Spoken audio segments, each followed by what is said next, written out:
Apa yang dikatakan antara lain oleh Hadratus Syekh di dalam Nasrah itu? Beliau katakan al ulama hum umana Allah. Ulama itu adalah orang-orang kepercayaannya Allah, orang-orang yang memikul amanatnya Allah. Amanat apa yang dipikulkan kepada ulama? Assalamualaikum warahmatullahi wabarakatuh.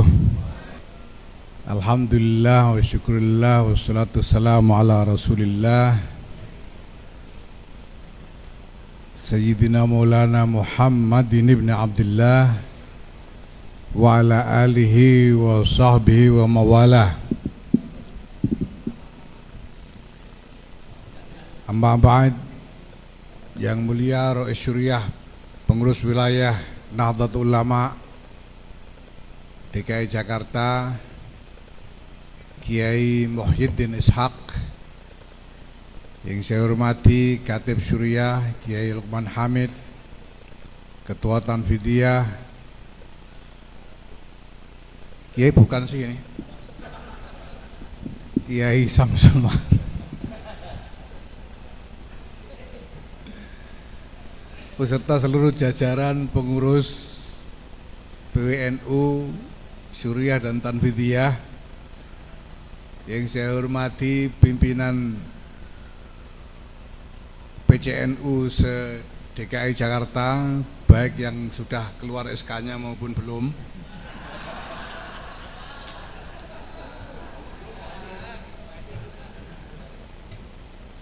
Yang saya hormati para tamu undangan, Pak Kepala Biro Dikmental yang mewakili Pak Gubernur, Pak Wakil dari Kapolda, Ketua Muhammadiyah DKI Jakarta, para ustadz peken yang hadir, ada Ustadz Yusuf Mansur di sini juga. Hadirin wal hadirat yang saya hormati, alhamdulillah sampai saat ini tadi dikatakan oleh Ketua PWNU bahwa kebahagiaan terbesar itu kalau saya hadir di acara PWNU DKI ini sampai hari ini, enggak tahu besok gitu ya.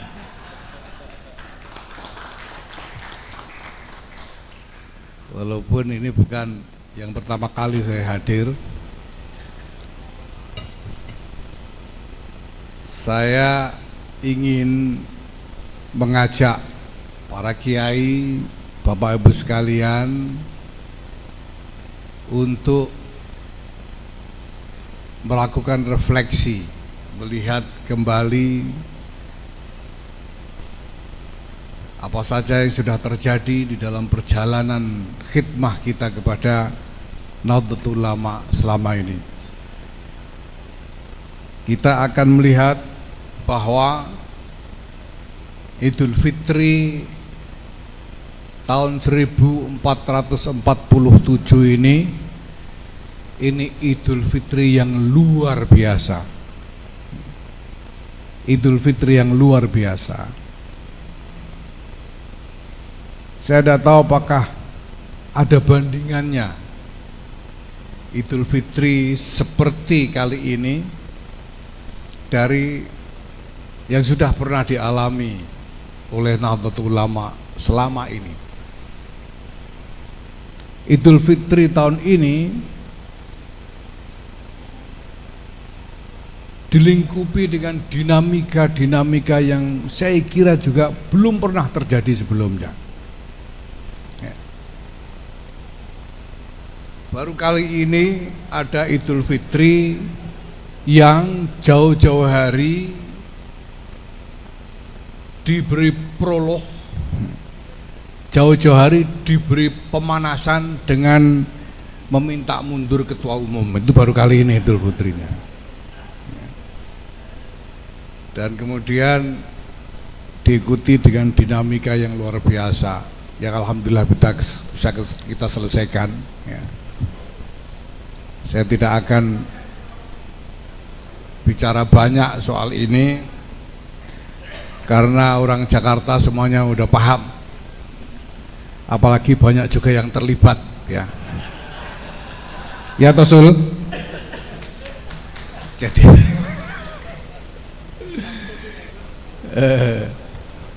Jadi kita sudah paham semua. Tapi selain itu kita juga mengalami berbagai macam hal, musibah, bencana dan lain sebagainya yang datang secara beruntun menimpa kita semua dengan segala konsekuensinya. Bahkan yang paling besar saya kira karena pengaruhnya global adalah perang yang meletus sejak Ramadan kemarin. Ini Masya Allah. Nah saya kira aneh kalau kita tidak melakukan refleksi dan berusaha mencari makna dari semua ini. Ada apa ini? Ada apa? Karena kalau kita teliti satu persatu, di antara berbagai macam peristiwa-peristiwa luar biasa, dinamika-dinamika yang luar biasa itu terjadi begitu mendadak, sehingga kadang-kadang ya sebetulnya kita sulit memahami ujung pangkalnya dari mana ini. Ya, bahkan Samsul ini saya kira juga tidak peduli lagi sudah ini sebabnya apa bisa begini nih. Dia tinggal ikut di tengah aja, ya siapa kira-kira yang menang gitu, kira-kira kan begitu aja dia. Karena asal usulnya semuanya kabur, asal usulnya nggak jelas. Coba kita teliti satu persatu, silakan diteliti masing-masing ya. Saya tidak akan bicara panjang lebar soal kerusuhan, soal bencana banjir, soal pesantren Al-Khuzini yang roboh. Ini jelas asal-usulnya. Kita sendiri tidak bisa menjelaskan karena pesantren Al-Khuzini itu yang roboh itu adalah dak tingkat terakhir, tingkat paling atas dari 4 tingkat yang dibangun. 3 tingkat sebelumnya nggak ada masalah apa-apa, tiba-tiba di dak terakhir terjadi musibah seperti itu. Banjir yang bukan hanya banjirnya sebetulnya, tapi lumpur yang kemudian ditinggalkan oleh banjir itu yang menjadi bencana sesungguhnya. Itu juga tidak terlalu jelas asal usulnya dari mana itu lumpur yang menimbun sekian kabupaten di Aceh, di Sumatera Utara, Sumatera Barat. Ini Masya Allah. Sampai dengan perang ini yang meletus bulan Ramadan kemarin itu apa coba asal usulnya? Enggak ada prolog, enggak ada apa. Tidak ada sengketa yang memuncak, tiba-tiba saja terjadi serangan seperti itu. Ini Masya Allah. Ya, saya kira normalnya kita ini berpikir ini ada apa? Ada apa Allah Subhanahu wa taala ini menurunkan takdir yang seperti ini? Pada satu sisi saya kira para kiai dan Bapak Ibu sekalian jelas bahwa kita ini harus bermuhasabah, harus melakukan introspeksi. Kita ini salah apa sebetulnya kok berhak mendapatkan takdir begini ini? Apa sebetulnya yang sudah kita lakukan ya, sehingga kita berhak mengalami takdir yang seperti ini? Saya kira dalam hal ini saya tidak hanya bicara soal pribadi saya sebagai ketua umum, tapi kepada kita semua sebagai masyarakat. Tadi Ketua Tanfidia mengatakan bahwa ini kita memang banyak dosa. Dosanya Ketua PWNU itu lebih besar dari Ketua PC, ketua PCL lebih besar dari ketua PW, berarti dia mau bilang yang dosanya paling banyak itu ketua umum PBNU, dia mau bilang begitu.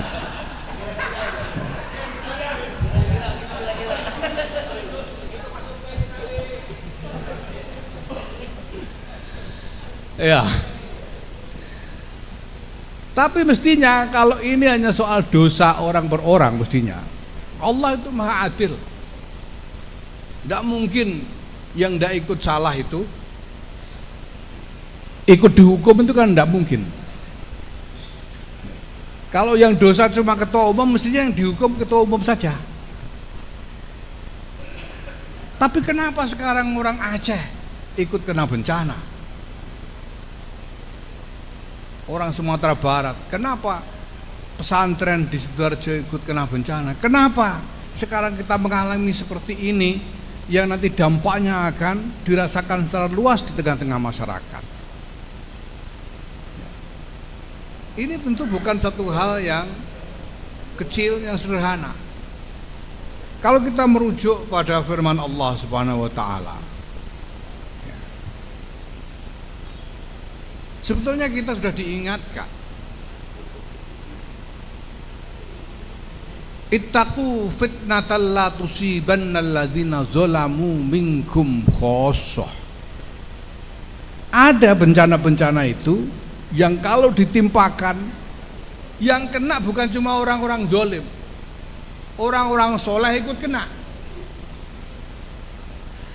Orang-orang soleh ikut kena.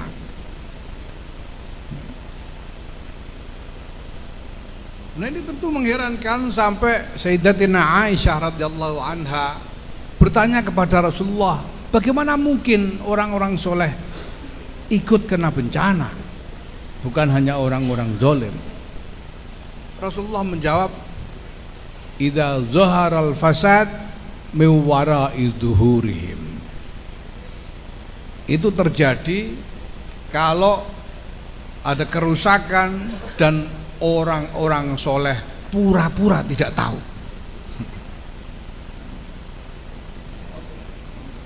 Ada kerusakan tapi orang soleh pura-pura tidak tahu,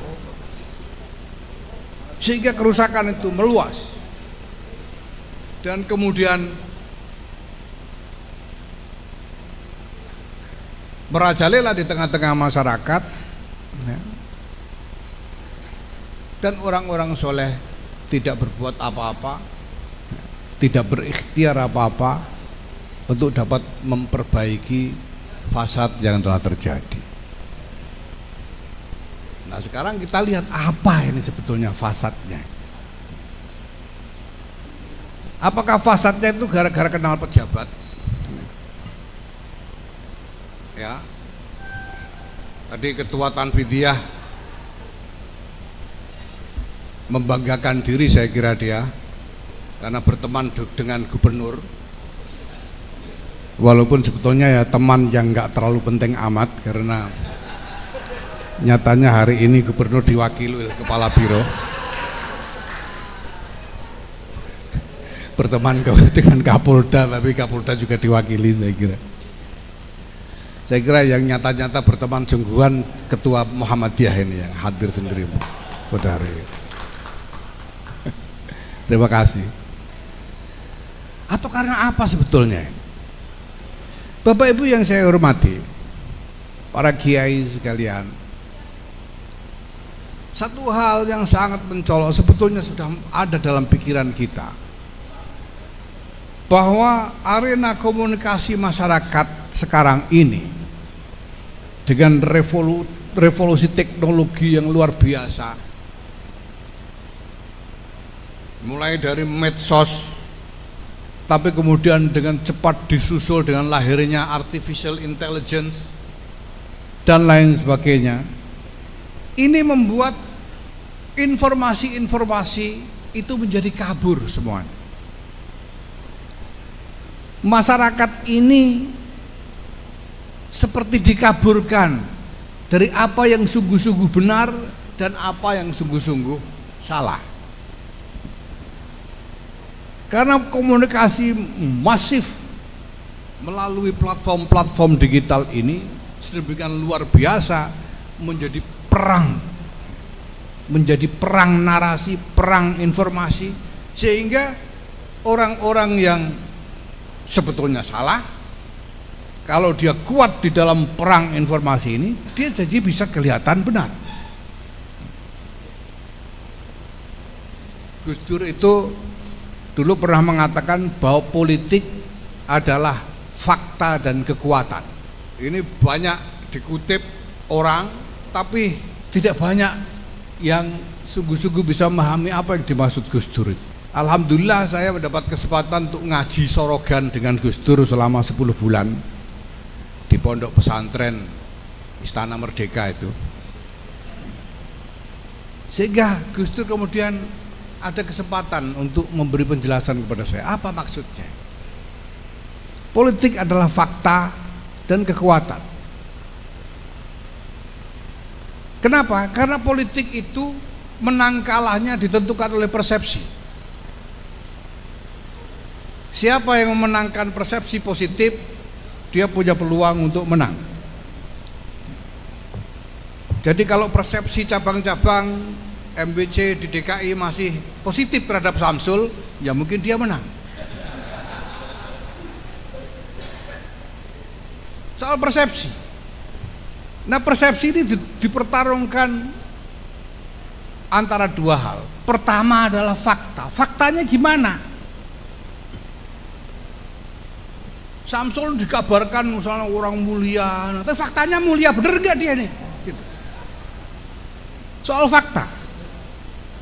Nah, karena pertempurannya adalah persepsi, maka fakta ini bisa dilawan dengan kekuatan. Ada kekuatan untuk menutupi fakta, sehingga mengaburkan persepsi tentang apa yang sebenarnya terjadi. Kita mengalami berpuluh-puluh tahun misalnya terkait dengan Israel. Kita mengalami berpuluh-puluh tahun terkait dengan Amerika dan lain sebagainya. Ini karena ada kekuatan yang berusaha memenangkan persepsi dengan cara menutupi fakta. Dan ini yang terjadi. Dan seringkali itu dilakukan sedemikian rupa sehingga membuat kita ragu untuk bisa menentukan sikap. Tetapi para kiai, Bapak Ibu sekalian yang saya hormati, di tengah kekaburan apapun, di tengah kerancuan-kerancuan yang kita lihat dan kita saksikan, ya, sehingga seolah-olah sebuah hal menjadi syubhat. Tapi sesungguhnya para kiai, saya mau bicara dengan para kiai saja ini untuk segmen ini. Para kiai, para ulama ini sebetulnya sudah punya bekal untuk menghadapi semua itu. Yaitu apa? Ilmunya ulama. Ilmunya ulama itu kalau diterapkan dengan sungguh-sungguh, sebetulnya tidak ada yang syubhat. Karena dari sudut pandang ilmunya ulama, kita bisa menilai apa yang harus kita jadikan ketetapan, apa yang harus kita laksanakan berdasarkan ilmunya ulama ini. Misalnya ada rumor besar-besaran tentang kesalahan orang, misalnya orang salah ini, salah itu, salah ini, salah itu. Ulama sebetulnya sudah punya bekal untuk menyikapi itu. Karena Kiai Muhyiddin juga pernah ngaji bahwa al-bayyinatu al-mudda'i wal yaminu liman angkara. Yang nuduh itu punya bayyinah apa enggak? Kalau enggak punya bayyinah ya harus diabaikan. Sudah ada ilmu ulama soal itu.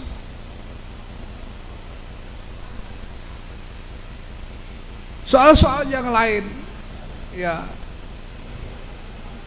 misalnya tadi disebut soal ajal oleh ketua PWNU tadi. Ya. Itu sebetulnya ada ilmu yang lebih tandas dari sekedar, karena sudah di breakdown oleh para ulama usul kita. Ayat yang disebut oleh ketua PWNU tadi sudah di breakdown menjadi prinsip hukum. Ini bukan soal ajal itu tidak bisa ditunda atau tidak bisa orang Jawa bilang dikesusoni, ditergesai. Tapi ada hukum tentang itu. Man istajala syai'an qabla awanihi uqiba bihirmanihi. Kalau orang menergesai sesuatu sebelum waktunya, dia harus dihukum dengan dicabut hak untuk mendapatkannya. Ini ilmunya ulama. Orang ribut soal bagaimana sikap politik internasional Presiden Prabowo sekarang. Ya, jadi perdebatan sampai sekarang, saya kira masih tetap jadi perdebatan. Saya beberapa waktu yang lalu ke Jawa Barat bertemu dengan para kiai Jawa Barat. Dan banyak yang pertanyakan soal itu, bagaimana sikap politik internasional dari Presiden Prabowo. Saya katakan, Presiden Prabowo itu presiden mana? Rakyatnya Presiden Prabowo itu rakyat mana? Kenapa saya bertanya begitu? Karena semua kiai mestinya mengerti bahwa tasarruful imam manutun bimaslahatir ra'iyah. Semua yang dilakukan oleh pemimpin itu harus diarahkan, harus digantungkan kepada tujuan kemaslahatan rakyat yang dipimpinnya. Ini kan kaidah. Karena itu saya bilang, kalau Presiden Prabowo itu nanti dihisab oleh Allah Subhanahu wa taala, mana yang duluan ditanyakan? Soal maslahat perang Amerika Iran apa maslahatnya rakyat Indonesia? Soal posisi dalam politik internasional apa soal maslahatnya rakyat Indonesia? Ini sebetulnya sudah bisa jadi tuntunan bagi kita semua untuk menilai dan mengambil sikap. Presiden Prabowo itu menjadi Presiden Republik Indonesia, dia punya tanggung jawab yang jelas. Tapi Indonesia ini berada di dalam dinamika global secara keseluruhan yang harus dinavigasi. Ya. Kalau nakhoda itu menavigasi lautan. Supaya apa? Supaya rakyat Indonesia mendapatkan maslahat. Itu yang paling penting pertama-tama. Ini ilmunya ulama. Karena kita tahu bahwa sebetulnya kiai-kiai kita ini kan ngajinya enggak cuma sebulan 2 bulan, enggak cuma sehari 2 hari. Kiai Muhyiddin ini enggak tahu mondoknya berapa lama. Samsul itu mondok juga, tapi enggak tahu di pondok ngapain dia. Sebetulnya Kiai Lukman dan lain-lain sudah punya modal sebetulnya. Sudah punya modal ilmu untuk mengarungi berbagai macam dinamika ini. Dan modal itu adalah titipan Allah, amanatnya Allah Subhanahu wa taala. Itu sebabnya Hadratus Syekh Kiai Muhammad Hasyim Asy'ari, Masya Allah, ini adalah nasrah Hadratus Syekh. Jadi Hadratus Syekh itu 92 tahun yang lalu menerbitkan edaran nasrah, ditujukan kepada siapa? Nasrah ila ulama ahli sunnati wal jamaati umuman wa ila a'dha'i syuriyati jam'iyyati nahdlatul ulama khususon. Termasuk Kiai Muhyiddin dan Gus Lukman ini. Apa yang dikatakan antara lain oleh Hadratus Syekh di dalam nasrah itu? Beliau katakan al ulama hum umana Allah. Ulama itu adalah orang-orang kepercayaannya Allah, orang-orang yang memikul amanatnya Allah. Amanat apa yang dipikulkan kepada ulama? Tentu pertama-tama adalah ilmunya. Amanat ilmunya. Bagaimana ilmunya ini digunakan untuk bersikap di dalam dinamika kehidupan. Dan yang kedua tentu saja dalam konteks apalagi konteks tradisi Nahdlatul Ulama, amanat itu adalah amanat riayah kepada umat, kepada jamaah Nahdlatul Ulama. Itu amanatnya. Nah, sejauh mana kemudian di dalam menyikapi berbagai macam hal, amanat ilmu ini digunakan beneran?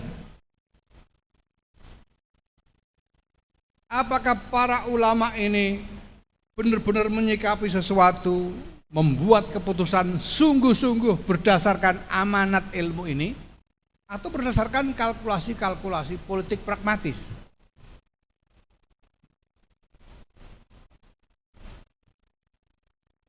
Nah, ini yang harus dipikirkan kembali. Kenapa? Karena taruhannya itu pada amanat.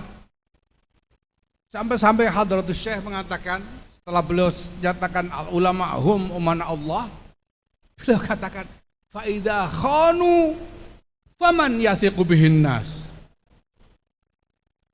Kalau sampai ulama itu, mohon maaf, berkhianat ya Hadratus Syekh. Berkhianat itu berkhianat kepada siapa? Berkhianat kepada amanat ilmu dan berkhianat kepada amanat riayatul ummah. Faman yasiqu bihin nas, lalu orang suruh percaya siapa lagi? Karena umana Allah hum al ulama.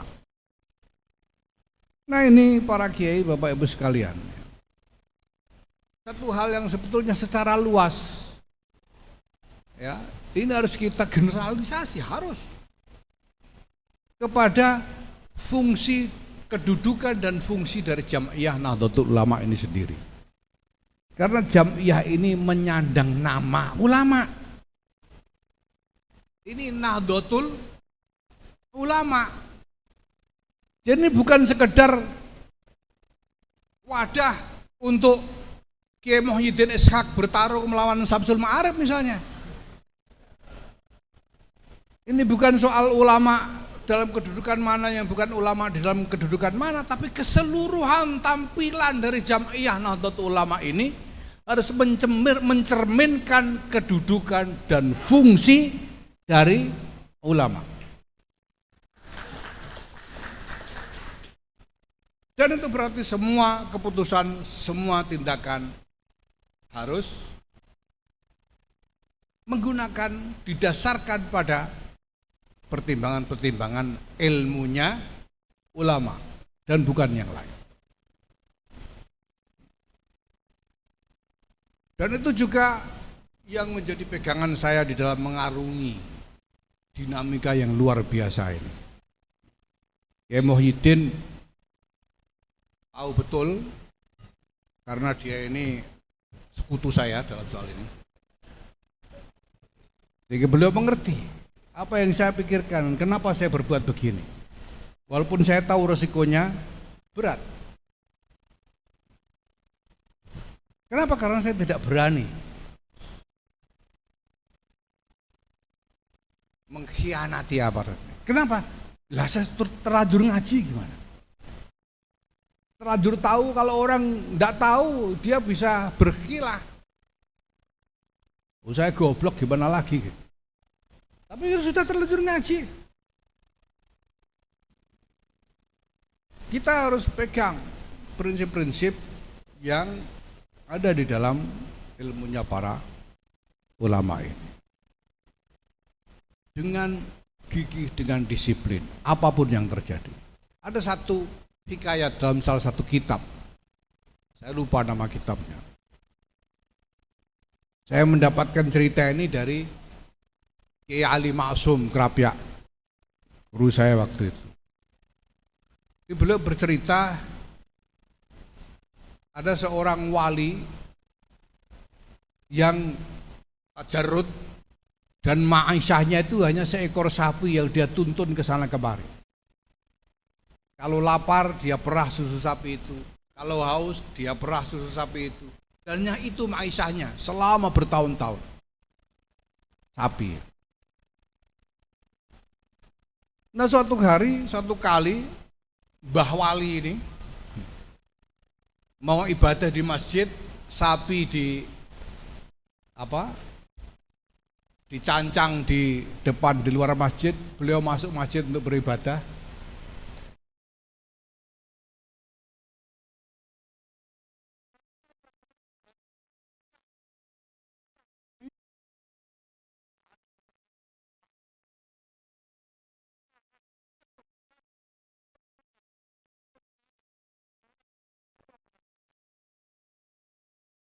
Dia minta, ini sapiku ini.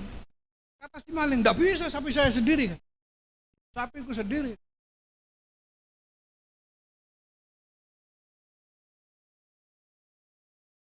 Udah ikut aku bertahun-tahun. Enggak bisa, ini sapiku sendiri. Enggak selesai lalu sepakat dibawa ke Qadhi.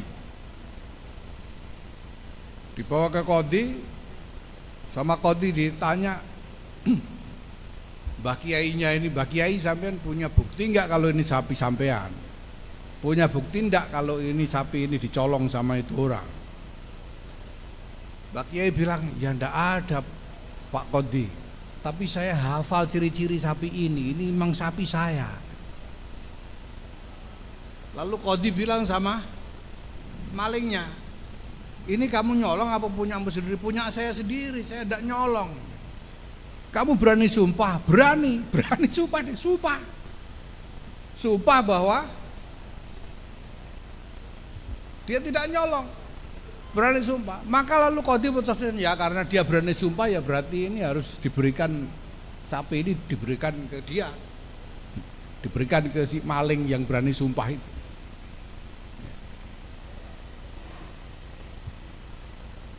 Nah Mbah Kiai yang wali ini kan jengkel, ini gimana Qadhi ini? Sapi saya masa dikasih maling. Sampai lalu dia deketin sapinya, sapi, kamu kan sapiku toh katanya. Sapinya ngangguk, iya mbah. Nah sekarang kamu ngomong ke Pak Qadhi kalau kamu itu sapiku. Karena disabda oleh wali, sapi bisa ngomong. Pak Qadhi, saya ini memang sapinya Mbah Kiai Muhyiddin ini Pak. Kaget Qadhinya, wah keramatin Mbah Kiainya. Sapinya bisa ngomong. Tapi setelah itu dipikir, lalu tetap saja keputusan tidak berubah. Sapi itu haknya diberikan kepada si maling. Kenapa? Karena sapi sebagai saksi itu tidak sah. Karena saksi itu harus akil. Dan sapi ini ghairu akil, maka tidak bisa menjadi diterima kesaksiannya. Nah diceritakan waktu itu lalu disabda oleh Mbah Kiainya ini sehingga kursinya Qadhi ini muter sampai pening kepalanya. Tapi lalu Pak Qadhi munajat kepada Allah, ya Allah, saya membuat keputusan begini semata-mata karena melaksanakan syariat. Baru kutukan itu terhenti. Kenapa? Karena memang seperti itu amanat dari ilmunya ulama. Al-bayyinatu lil mudda'i wal yaminu liman angkara. Tidak bisa karena pertimbangan politik pragmatis, pokoknya hukum dulu, urusan belakangan tidak bisa. Diberi kesempatan sumpah aja enggak, tiba-tiba diinjek, kan enggak bisa.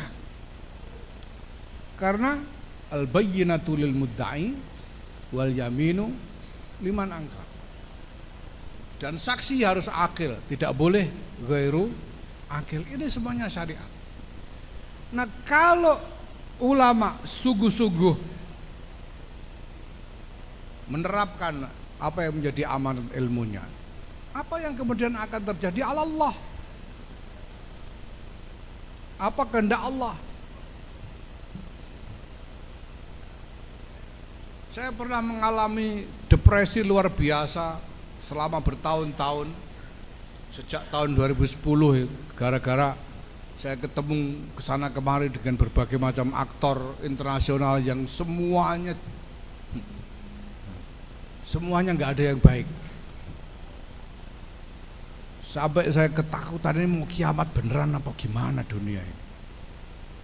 Alhamdulillah, ini saya ceritakan berulang-ulang, bahkan saya tulis di buku. Saya mendapat kesempatan untuk sowan kepada Habib Zain bin Ibrahim bin Smith Pak Alwi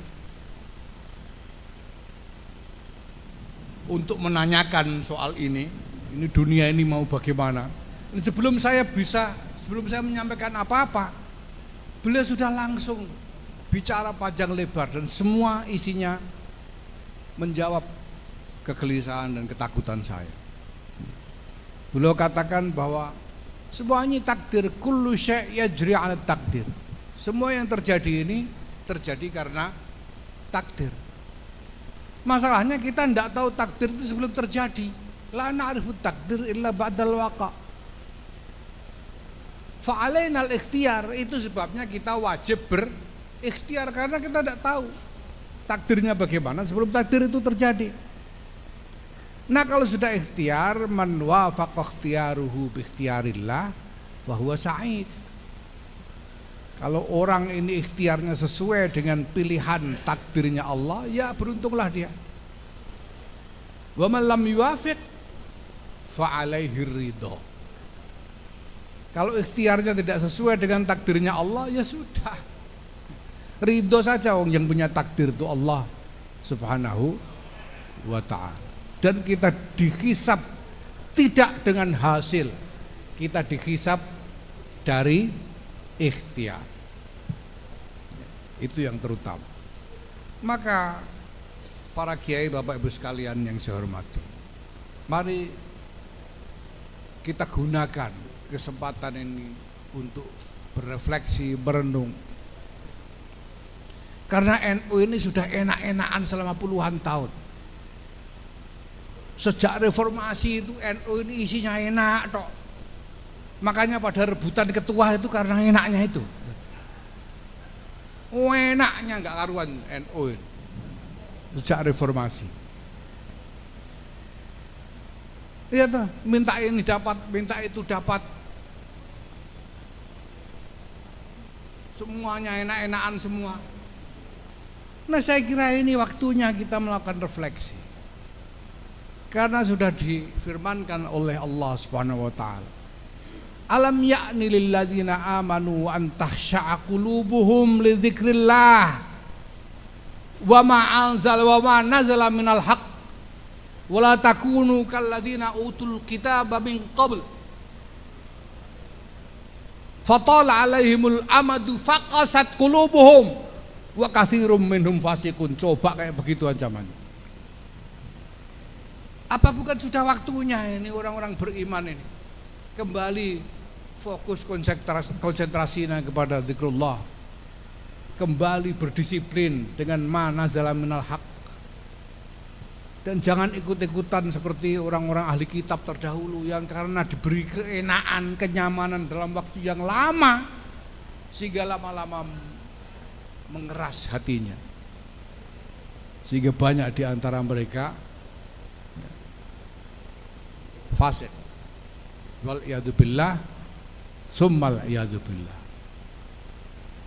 Kita sudah menikmati kenyamanan dengan NU ini, sampai kita berani melamun hal-hal yang dulu tidak, sama sekali tidak mungkin dilamunkan orang NU. Tahun 70-an Kiai Muhyiddin penjenengan di pondok itu apa pernah ngalamun ada presiden orang NU? Tidak pernah, tidak berani ngalamun. Apa pernah melamun ada menteri-menteri orang NU? Apa pernah melamun ada fasilitas-fasilitas pemerintah termasuk hibah-hibah itu dikasih NU? Tidak bisa. Tapi kemudian puluhan tahun sejak reformasi kita menikmati semua itu. Nagih hibah aja udah gak pakai bisik-bisik, udah di podium nagih hibahnya. Saking enaknya NU. Nah saya kira ini waktunya kita melakukan muhasabah, berefleksi dan kembali kepada amanat ulama.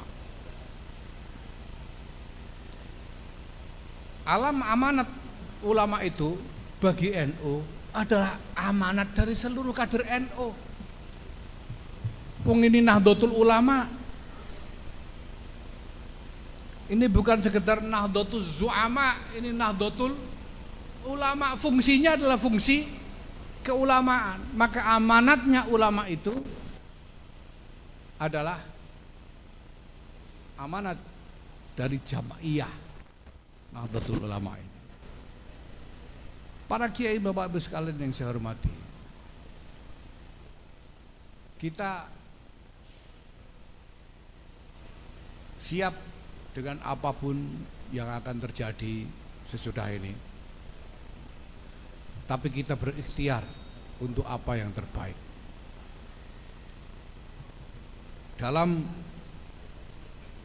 lebih dari 3 minggu terakhir ini, karena perang, saya berkeliling bertemu dengan duta besar yang relevan yang terkait dengan perang itu, dan saya masih akan teruskan.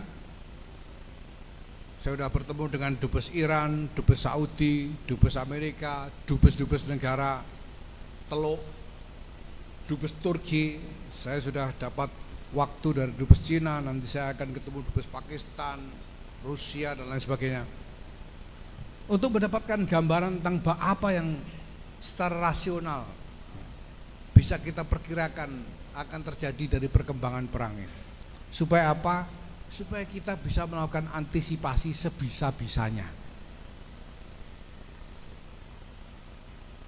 Nah, sekarang Indonesia, di Indonesia ada pemerintah, ada rakyat, ada negara, ada masyarakat. Kita tahu bahwa pemerintah berjibaku untuk bisa meminimalisir dampak-dampak negatif dari perang ini.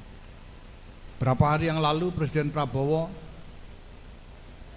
berpidato di depan jajaran pemerintahan dan beliau mengatakan, alhamdulillah berdasarkan data yang ada pada pemerintah, Indonesia ini keadaannya jauh lebih baik dari sejumlah negara lain.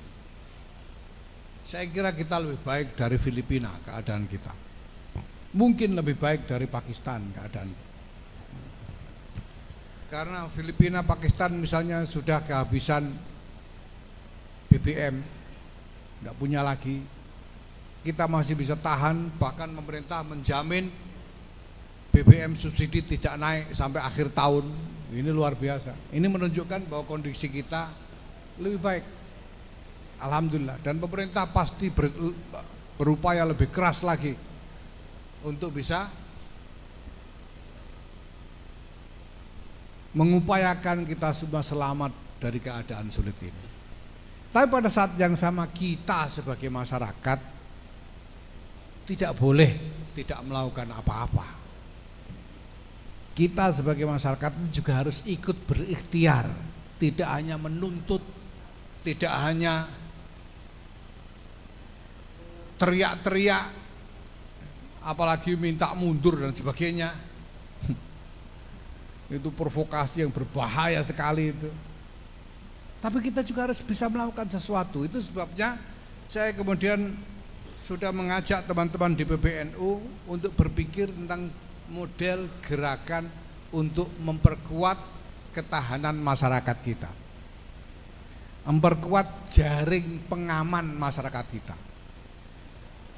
Dan karena ini masalahnya adalah masalah masyarakat, di tingkat masyarakat, maka kita juga tidak bisa bekerja sendirian.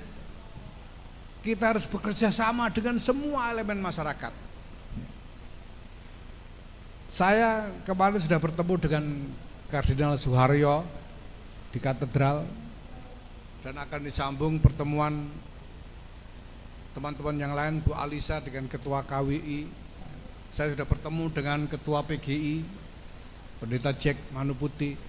Saya sedang minta appointment dengan Kiai Haidar Nasir untuk bisa sowan kepada beliau di Jogja beberapa hari ke depan ini, untuk supaya kita bisa membangun gerakan bersama-sama seluruh elemen masyarakat untuk membantu masyarakat melalui kesulitan-kesulitan ini. Dan bagi NU ada satu hal yang penting sekali untuk dilakukan, yaitu bahwa kita harus mampu mengkonsolidasikan jajaran NU ini sampai ke tingkat akar rumput. Maka bukan cuma PW dan PC, MWC harus sungguh-sungguh aktif dalam soal ini. Bukan cuma MWC, ranting juga harus aktif dalam soal ini. Dan saya minta ini dilakukan segera tanpa nunggu SK. Karena kalau SK ini kan soal, ya tahulah Samsul sama Kiai Muhyiddin tahu ya. Ini soal kertas saja. Tapi kalau kita sudah punya ghirah untuk berkhidmah kepada jam'iyah ini, kita punya ghirah, punya baiat untuk jihad fisabilillah li'ilai kalimatillahil ulia, kita akan kerjakan khidmah kita tanpa pertimbangan-pertimbangan formal yang sebetulnya hanya formalitas. Selama kemelut yang tidak karu-karuan kemarin, saya tidak pernah berhenti menjalankan tugas dan fungsi saya sebagai ketua umum. Saya tetap datang ke Sumatera untuk mengorganisir penanggulangan bencana. Saya tetap datang ke Sidoarjo untuk mengorganisir pemulihan Al-Khazini dari bencana yang dialami. Saya tetap berkeliling untuk mengkonsolidasikan seluruh jajaran NU mengerjakan tugas-tugas yang memang harus dilakukan. Maka sebetulnya ini waktunya, ini kesempatan kita semua untuk membuktikan bahwa kita ada di Jam'iyah Nahdlatul Ulama ini untuk berkhidmah. Untuk berkhidmah, bukan untuk mencari untung sendiri, bukan untuk mencari kemuliaan sendiri, tapi untuk berkhidmah. Ini kesempatannya. Maka saya ajak para kiai, bapak ibu sekalian, mari kita bersama-sama kita konsolidasikan seluruh jajaran kader NU ini, kader-kader terbaik NU ini, untuk bisa sungguh-sungguh bekerja dan berkhidmah dalam keadaan yang mungkin tidak akan mudah di waktu-waktu ke depan ini, untuk bisa membantu masyarakat melalui semua ini dengan selamat bersama-sama. Dengan selamat bersama-sama, karena tidak mungkin siapapun bisa selamat sendirian. Kita hanya mungkin bisa selamat kalau bersama-sama. Atas nama pengurus besar Nahdlatul Ulama, saya ucapkan selamat Idul Fitri 1447, Aidun Sa'id, Aidun Mubarak. Taqabbalallahu minna minkum wa ja'alana minal aidin faizin bi kulli am wa antum thayyibun. Mohon maaf lahir dan batin. Wallahul muwaffiq ila aqwamit thariq. Assalamualaikum warahmatullahi wabarakatuh.